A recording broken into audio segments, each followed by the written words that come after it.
தூக்கம் கெட்டு கெட்டு துடிக்கும் முல்லை மொட்டு தேக்கு மர தேகம் தொட்டு தேடி வந்து தாளம் தட்டு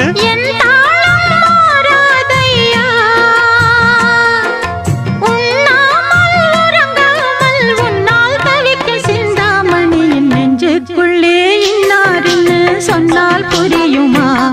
அது கொஞ்சி கொஞ்சி பேசுறது கண்ணில் தெரியும்